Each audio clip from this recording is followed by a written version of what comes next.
But I'm on her side. She doesn't seem to be very You yell at interested. the serfs as you pass about climate change? Yeah, don't eat meat. Eat the bugs. What's wrong with you people? You don't care about the earth?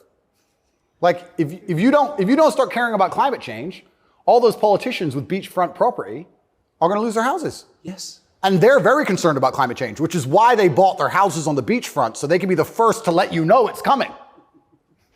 The early warning system, right? They're very concerned. That's why they want to be right there on the beach.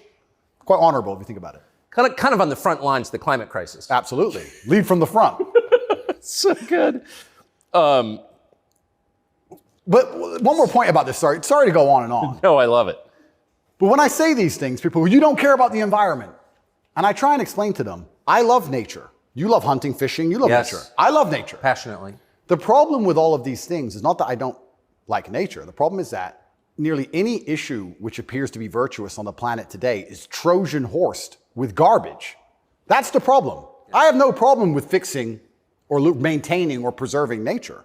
I have a problem with them telling me I have to maintain nature, them Trojan horsing my bankruptcy into the middle of it, knowing that nature won't be fixed, then telling me it's about nature and telling me I should agree with it. That's my problem.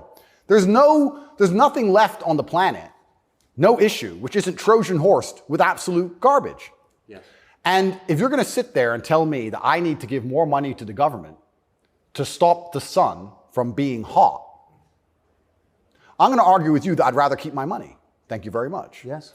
So this is the problem with all these issues. It's nearly anything. When I argue against them, people are like, you don't care about the issue. I do. But you're not smart enough to understand that the legislation around this issue is so large, it hasn't even been read by most of the people voting for it. Yeah. And there's something in the middle of it which is going to damage every single person's life, which has nothing at all to do with the issue itself.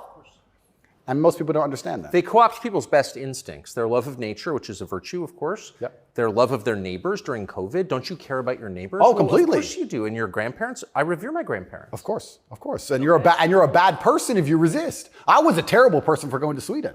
You're a very bad person. You don't care about anyone else. And that's how they do. It's weaponized virtue. And my opposers, every single virtuous thing that comes out of their mouth is never from a place of virtue. It's from a place of hate. Yes. It's weaponized. And also, and I don't talk about this very often, but people can go right now to tatepledge.com. I donate $25 million a year to feeding children in war-torn countries, especially in the